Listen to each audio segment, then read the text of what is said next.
2000년도에 개봉한 영화가 하나 있는데요. 설경구, 문소리 주연의 영화가 하나 있습니다. 영화의 제목은 박하사탕이라는 것인데요. 우리 박하사탕은 우리 어르신들이 참 좋아했던 사탕으로 기억합니다. 저희 할머니도 이렇게 하나씩 갖고 다니시면서 드셨던 것으로 기억하는데요. 요즘도 시장에 가면 이게 바구니에 이게 한가득씩 담아서 팔기도 하는데 요즘 아이들 중에 또 그것을 좋아하는 아이들도 있더라고요. 추억의 사탕이기도 하고 또 레트로 사탕이다, 그렇게 말할 수 있는 것 같아요. 영화 얘기를 좀 잠깐 하려고 하는데요. 영화의 주인공은 영호라는 사람입니다.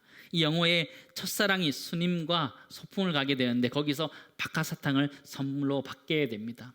두 사람은 잘 지내다가 헤어지게 되고 각자의 삶을 살아가게 됩니다. 영호는 원치 않는 삶을 계속 살게 됩니다. 사진사가 되는 것이 꿈이었는데 그것이 사라지고 엉뚱한 삶을 계속 살아가게 되지요. 결국은 이혼도 하게 되고 또 사업에 실패하게 됩니다. 결국 죽음을 생각하는 자리까지 이르게 됩니다. 그때에 첫사랑이었던 수님의 남편이 찾아와서 그에게 카메라를 하나 전해주고 갑니다. 알고 보니까 그 첫사랑이었던 수님이 죽음을 앞두고 있었기 때문이었습니다. 영호는 그 사람을 찾아가서 박하사탕을 선물하면서 울부짖는 장면이 영화에 그려지고 있습니다. 이 영화에서 가장 유명한 장면이 하나 있는데요. 포스터를 한번 보여주시기 바랍니다. 저 장면입니다. 삶의 막장이 다다른 영호는 철도 위에서 마지막 절규를 하는 장면인데요. 나 다시 돌아갈래 라고 절규하는 장면입니다. 우리는 2020년 1월 첫 예배를 드렸습니다. 오직 성령이란 주제를 가지고 첫 예배를 드리고 오늘 주일 예배로서는 맨 마지막 예배를 드리고 있습니다. 우리가 지금 하고 싶은 말이 하나 있다면 그거 무엇일까요? 나 지금 돌아갈래. 예전으로 다시 돌아가고 싶다, 이런 생각을 해보게 됩니다. 12월 23일 날 행정명령이 발표가 되었습니다. 5명 이상 사적인 모임을 하지 말라, 이런 것이지요. 가족끼리도 쉽지 않더라고요. 출가한 자녀들이 부모님과 함께 식사하는 것이 어려워졌습니다. 참 이상한 일상이 되어버렸습니다. 우리가 누리던 일상으로 다시 돌아가고 싶어요. 함께 밥 먹고 함께 기도하고 함께 차 마시고 또 교제하고 또 말씀 나누고 했던 그 시간으로 다시 돌아가고 싶다 생각을 하게 됩니다. 이 주인공이 나 돌아갈래, 다시 돌아갈래 얘기했던 것처럼 우리 모두가 지금 다시 돌아갔으면 좋겠다라는 그 시점에 와 있습니다. 오늘 성경을 보시면 사도 바울이 다시 돌아가고 있는 것을 보게 됩니다. 그래서 오늘 설교 제목을 나 다시 돌아갈래라고 정해 보았습니다. 사도 바울이 돌아가는 그 모습을 살펴보면서 우리가 돌아가야 되는 곳이 어디인지 또 어떻게 돌아갈 수 있는지를 살펴볼 수 있는 그런 시간이 되었으면 좋겠습니다. 오늘 성경에 보시면 사도 바울이 루스드라에서 죽음을 경험하게 됩니다. 돌에 맞아 죽게 되었습니다. 19절 말씀 보시기 바랍니다. 유대인들이 안디옥과 이고니온에 와서 무리를 충동하니 그들이 돌로 바울을 쳐서 죽은 줄로 알고 시외로 끌어내치니라. 루스드라에서 돌을 맞았던 것이죠. 근데 이 루스드라는 유대인들이 많은 지역이 아니었습니다. 근데 오늘 성경 보시면 비시디아 안디옥에 있었던 유대교 사람들이 오고 이고니온에 있었던 유대인 사람들이 와서 이 루스드라 지역에 있는 사람들을 충동시켜서 이 바울을 돌로 치도록 만들었던 사건이다, 이렇게 기억해 주고 있습니다. 사도 바울은 그 비시디아 안디옥과 이고니온을 복음을 전하기 위해서 생명을 주기 위해서 건너왔는데 그곳에 있었던 사람들은 도리어 사도 바울 죽이기 위해서 오고 있음을 우리에게 보여줍니다. 아주 대조적으로 보여주고 있는 모습이다 생각되어집니다. 사도 바울의 선교의 일정을 여러분 한번 기억해 보시기 바랍니다. 처음 수리아 안디옥이라는 곳에서 배를 타고 구브로라는 섬으로 선교를 가게 됩니다. 그래서 복음을 전하고 거기서 버가라는 곳으로 육지로 올라가게 됩니다. 배를 타고 올라가게 되지요. 거기서 풍토병에 걸리게 되고 마가 요한은 떠나가게 됩니다. 큰 타우루스 산맥을 넘어서 비시디아 안디옥으로 복음을 전하기로 넘어가게 되죠. 그런데 그곳에서 모함을 당하게 되고 또 반대하는 사람들을 만나게 돼서 복음의 어려움들이 생기게 됩니다. 그래서 사도 바울은 다시 이고니온이라는 지역으로 이동하게 됩니다. 그곳에서 똑같이 그런 것들을 경험하게 되지요. 사도 바울의 일행을 따르는 사람도 있지만 유대교를 따르는 사람들이 있으면서 이 사도 바울을 핍박하는 것이었습니다. 다시 도망하여서 루스드라라는 지역으로 왔는데 지금 거기까지 쫓아와서 괴롭히는 것이었습니다. 그는 괴롭히는 정도가 아니라 죽이기 원해서 왔다는 것을 성경 우리들이 이야기합니다. 오늘 성경 보시면 그들이 돌로 바울을 쳐서 죽은 줄로 알고 희회로 끌어내치니라 이렇게 고백하고 있지요. 완전히 죽음을 경험한 사도 바울의 모습을 우리들에게 이야기해 주고 있습니다. 사도 바울은 죽음을 경험한 사람이었습니다. 그는 죽었다가 살아난 것인지 거의 다 죽었다 살아난 것인지 성경은 정확하게 알려주고 있지는 않습니다. 그러나 그가 일어났다, 그 죽었던 상태에서 일어났다는 이 표현을 예수님이 부활했다는 그 단어와 똑같은 단어를 사용하고 있습니다. 어쨌든 이 사도 바울은 거의 죽었던 상태에서 일어났다, 그렇게 보아도 괜찮을 것 같습니다. 그렇게 일어나는 것이죠. 사도 바울은 죽음을 통과하게 되었습니다. 사람이 죽음을 한번 경험하고 인생의 마지막을 경험하고 나면 사람의 인생이 완전히 바뀌게 됩니다. 대전환점을 이루게 되고 그 사람이 어떤 인생을 살아가는지를 그때 잘 알게 됩니다. 사도 바울은 일어나서 복수하지 않습니다. 오늘 성경 보시면 그냥 가만히 침묵하면서 자신을 돌로 쳤던 루스드라 성으로 들어가는 것 같이 보여지게 됩니다. 사도 바울이 어떻게 그 루스드라 성으로 다시 갈 수 있었을까요? 자신을 돌로 쳤던 사람에게 어떻게 다시 갈 수 있었을까요? 그 힘은 도대체 어디서 났을까요? 자신을 돌로 쳤던 그 사람들에게 갈 수 있었던 그 힘이라면 이 시대 가운데 어려움 가운데 있는 우리들도 일어나게 해서 가게 하실 줄을 믿습니다. 그 힘이 어딘지 찾아보고 우리가 그 힘의 능력으로 일어설 수 있기를 간절히 소망합니다. 사도 바울의 옛 청년의 때로 돌아갔으면 좋겠습니다. 사도행전 7장 58절에서 60절 말씀입니다. 성 밖으로 내치고 돌로 칠세. 오늘 사건이 아닙니다. 사도 바울이 청년 때 사건입니다. 돌로 치는 것은 스데반을 돌로 치는 것입니다.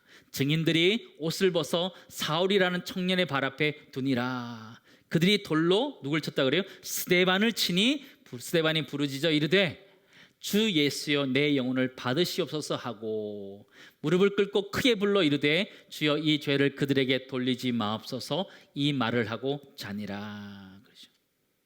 사도 바울이 그 증인으로 있었던 그 자리에서 스데반의 사건을 그가 경험한 것이죠. 돌에 맞아 죽어가던 그 스데반을 직접 지켜봤던 것이지요. 근데 이 스데반이 뭐라고 고백하냐면 저들의 죄를 그들에게 돌리지 말아달라고 그가 고백하는 것을 보았던 것이죠. 사도 바울은 자신이 지금 돌에 맞으면서 옛날 그 사건, 스데반이 돌에 맞았던 사건을 기억해냈던 것입니다. 그가 스데반이 일어났을 때에 돌로 쳤던 그들을 저주했던 것이 아니라 도리어 그 죄를 저들에게 돌리지 말아달라고 용서했던 것처럼 오늘 사도 바울은 그 자리에서 스데반의 이 사건을 기억하고 스데반의 이 말을 기억하면서 다시 일어나서 자신을 돌로 쳤던 루스드라 성으로 들어가고 있음을 우리들에게 보여주고 있습니다.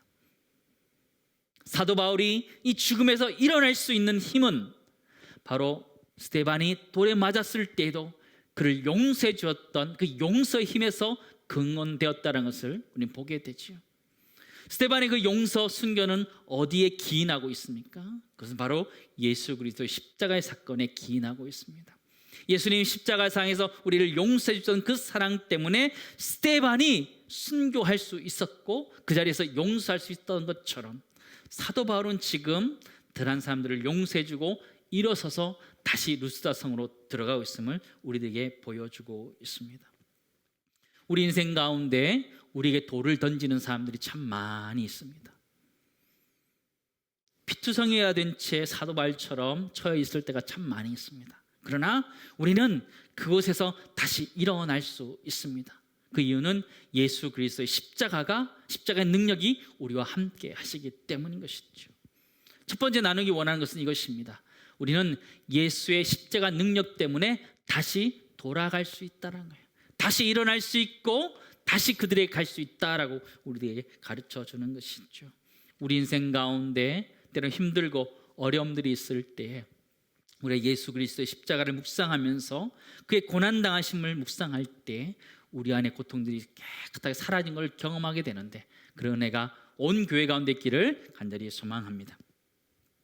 사도 바울은 일어나서 묵묵히 자신의 길을 같이 보여집니다. 사도 바울은 나 다시 돌아갈래 그러면서 자신이 왔던 길을 다시 돌아갑니다. 지역 이름을 한번 잘 보시지요. 21절, 22절 말씀입니다. 복음을 그 성에서 전하여 많은 사람을 제자로 삼고 루스드라와 이고니온과 안디옥으로 돌아가서 제자들의 마음을 굳게 하여 이 믿음에 머물러 있으라 권하고 또 우리가 하나님의 나라에 들어가려면 많은 환난을 겪어야 할 것이라 하고. 그렇죠? 사도 바울은 나 돌아갈래 그러면서 루스드라로 이고니온으로 비시디아 안디옥으로 이동하고 있는 모습을 우리들에게 보여주고 있습니다. 그것은 어디예요?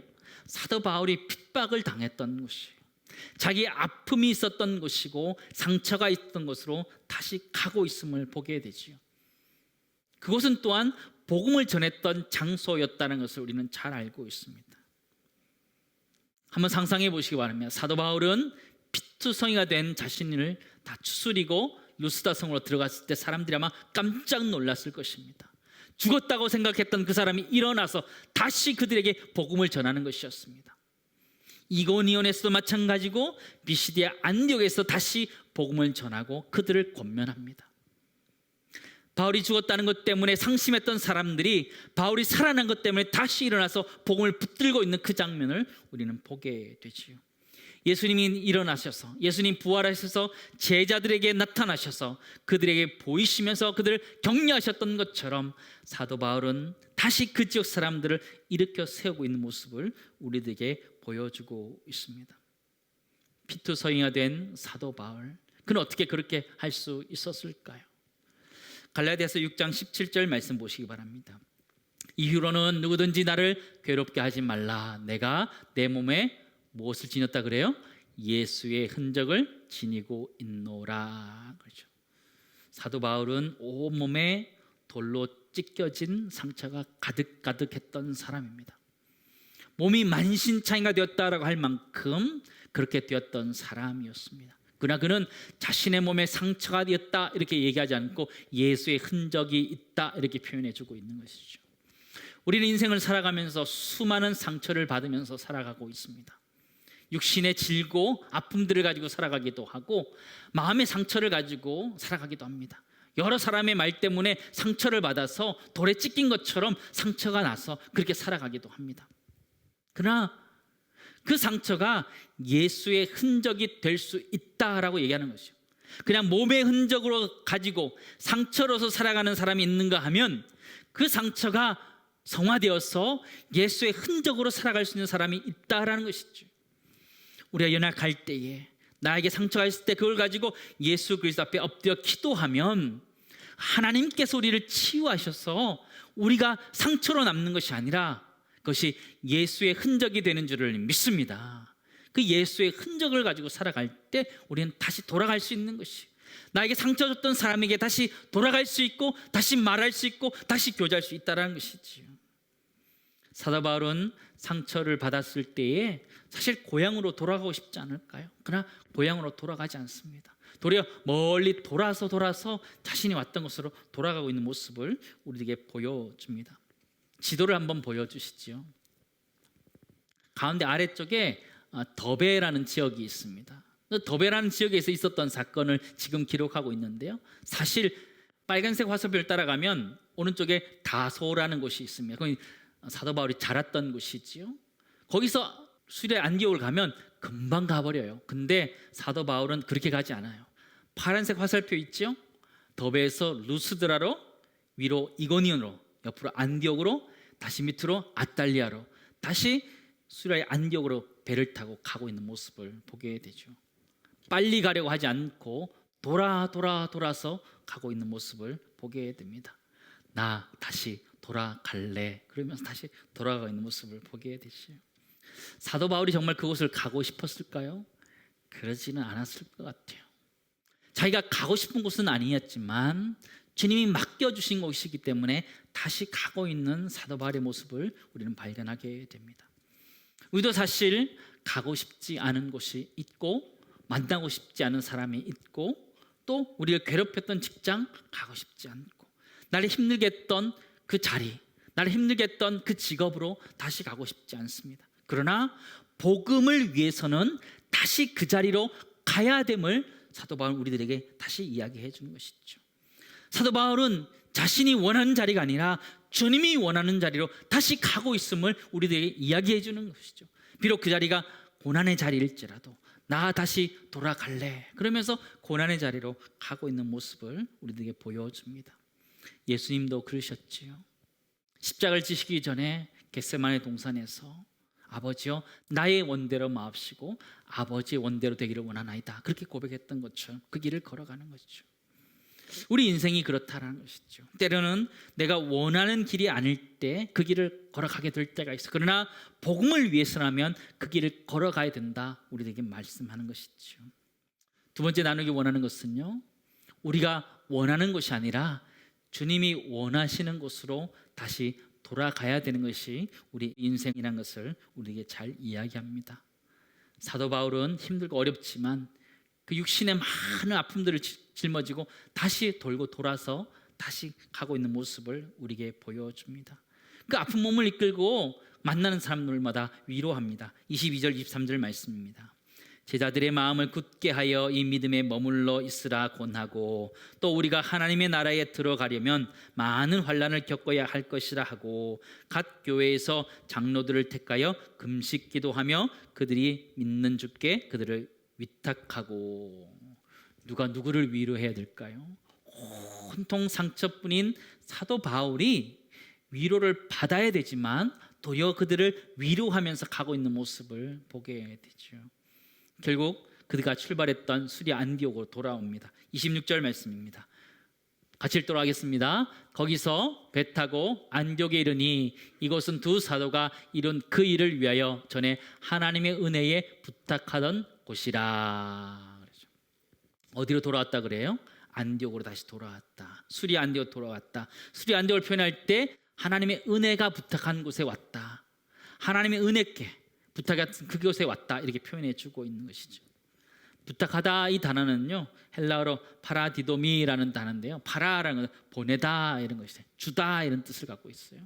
사도 바울이 이렇게 파송했던 곳으로 다시 돌아왔던 것이죠. 수리아의 안디옥은 어떤 곳입니까? 사도 바울에게 처음 하나님으로부터 쓰임 받았던 곳입니다. 하나님으로부터 사랑받고 하나님으로부터 사명을 받았던 자리가 바로 이 수리아의 안디옥이었습니다. 사도 바울은 지금 돌고 돌아서 나 돌아갈래 그러면서 수리아의 안디옥으로 돌아왔습니다.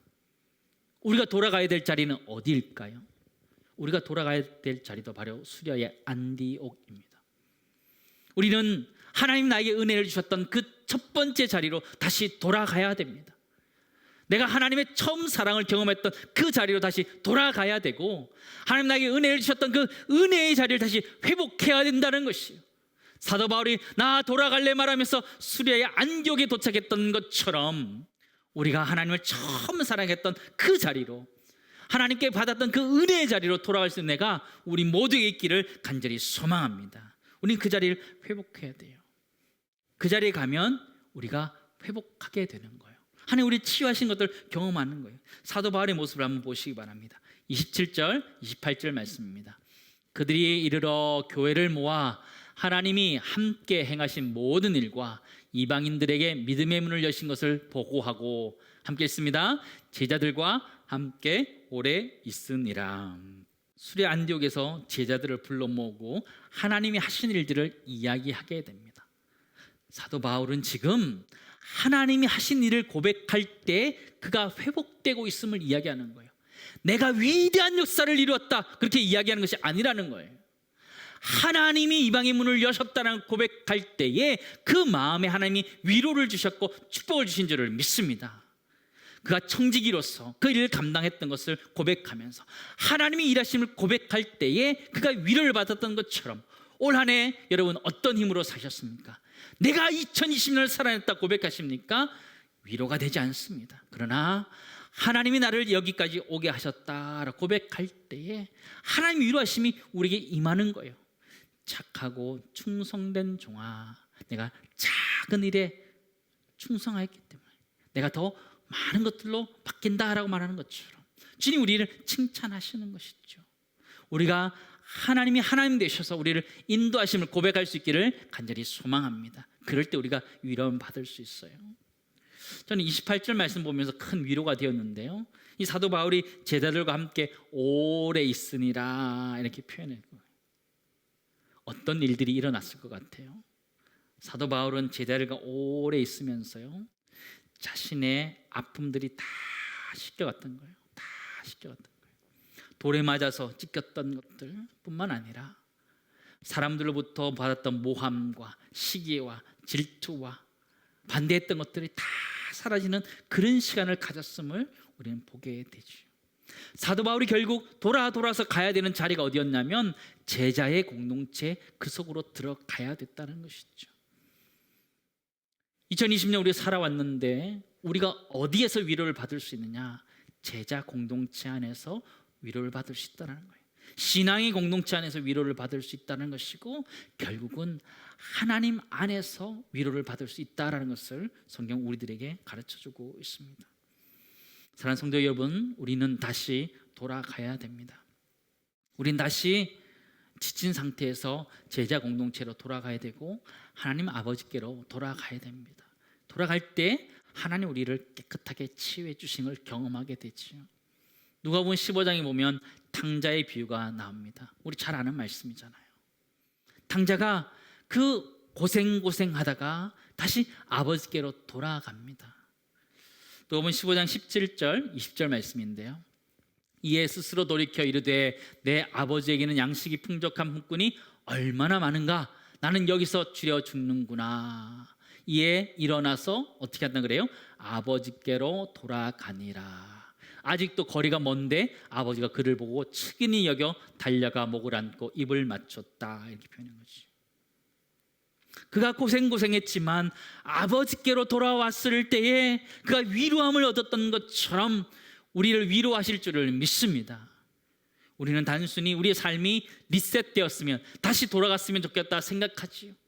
지금 12월 마지막 주가 되었는데 올해 처음으로 다시 돌아가면 좋겠다 그런 생각을 하지요. 다시 살면 좋겠다 생각하지요. 그렇게 돌아가는 게 의미가 없어요. 다시 리셋하는 것이 의미가 없어요. 우리에게는 리셋이 필요한 것이 아니라 리턴이 필요한 거예요. 다시 하나님께로 돌아가는 것이 필요하다는 것을 우리에게 말하는 것이죠. 우린 다시 돌아가야 됩니다. 하나님께로 다시 돌아가야 되는 것이죠. 한번 따라하겠습니다. 나 다시 돌아갈래. 다시 한번 따라할까요? 나 다시 돌아갈래. 나 다시 돌아갈래. 우리 다시 하나님께로 돌아가야 됩니다. 가정에서 온라인으로 예배를 드리는 사랑하는 성도 여러분, 우리를 부르시는 하나님께로 다시 돌아가야 됩니다. 연말에 시간을 되돌릴 수는 없습니다. 그러나 우리가 하나님께로 돌아갈 때 하나님 우리 인생을 위로하시고 축복하시고 또 우리를 일으켜 세우시는 것들을 경험할 수 있게 되는 것입니다.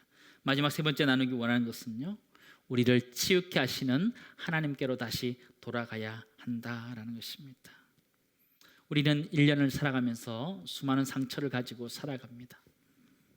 아픔을 가지고 살아갑니다. 사도 바울이 돌에 맞았던 것처럼 수많은 상처를 가지고 지금 살아가고 있습니다. 여러분은 그것이 상처입니까? 아니면 예수의 흔적이십니까? 언제까지 자신의 상처로 가지고 사시겠습니까? 하나님 앞에서 기도하면서 내 은혜가 내게 족하다라는 그 말씀을 들으면서 그 상처가 예수의 흔적이 되는 은혜가 우리 모두에 있기를 간절히 소망합니다.